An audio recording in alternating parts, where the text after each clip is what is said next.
ICC world cup હવે તેના અંતિમ અને સૌથી મહત્વપૂર્ણ તબક્કામાં પહોંચી ગયો છે.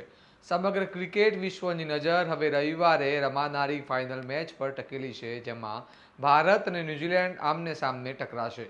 એક તરફ ક્રિકેટ પ્રેમીઓમાં ભારે ઉત્સાહ જોવા મળી રહ્યો છે, તો બીજી તરફ આ ફાઇનલ માત્ર ટ્રોફી માટે જ નહીં પરંતુ કરોડો રૂપિયાની પ્રાઇઝ મની માટે પણ ખાસ મહત્વ ધરાવે છે.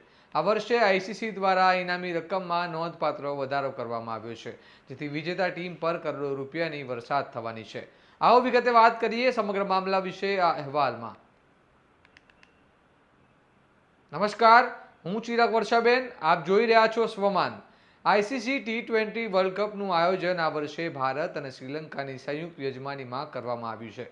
સમગ્ર ટુર્નામેન્ટ દરમિયાન અનેક રોમાંચક મુકાબલાઓ જોવા મળ્યા બાદ હવે ભારત અને ન્યૂઝીલેન્ડ વચ્ચે ફાઇનલ મેચ રમાવાની છે.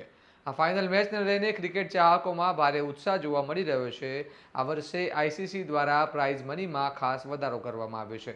આઈસીસી દ્વારા કુલ મળીને અંદાજે 120 કરોડ રૂપિયાથી વધુનું ઇનામ રકમ જાહેર કરવામાં આવી છે, જેમાં ફાઇનલ મેચ જીતનારી ટીમને લગભગ 27.48 કરોડ રૂપિયા આપવામાં આવશે, જ્યારે રનર્સઅપ ટીમને અંદાજે 14.65 કરોડ રૂપિયા મળશે.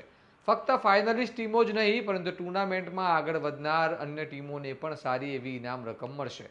સેમીફાઇનલ સુધી પહોંચીને બહાર થયેલી ટીમોને લગભગ 7 કરોડ રૂપિયા આપવામાં આવશે, જ્યારે સુપર 8 તબક્કા સુધી પહોંચેલી ટીમોને આશરે 3 કરોડ રૂપિયા મળશે.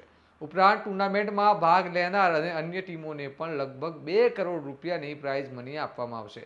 આ વર્ષે ટુર્નામેન્ટ ભારત જેવા મોટા ક્રિકેટ માર્કેટમાં યોજાતા આઈસીસીને બ્રોડકાસ્ટિંગ રાઇટ્સ, જાહેરાતો અને સ્પોન્સરશિપમાંથી મોટી આવક થઈ હોવાનું માનવામાં આવે છે. તેના કારણે જ આ વખતે પ્રાઇઝ મનીમાં વધારો કરવામાં આવ્યો હોવાનું માનવામાં આવી રહ્યું છે. હવે સમગ્ર વિશ્વની નજર રવિવારે રમાનારી ભારત અને ન્યૂઝીલેન્ડ વચ્ચેની ફાઇનલ મેચ પર ટકેલી છે. ક્રિકેટ ચાહકો ઉત્સાહપૂર્વક રાહ જોઈ રહ્યા છે કે આખરે કોણ ટ્રોફી જીતીને વિશ્વ ચેમ્પિયન બનશે અને કોના પર કરોડ રૂપિયાનો વરસાદ થશે. આ મામલે તમારું શું મંતવ્ય છે, અમને કમેન્ટ કરીને જણાવો.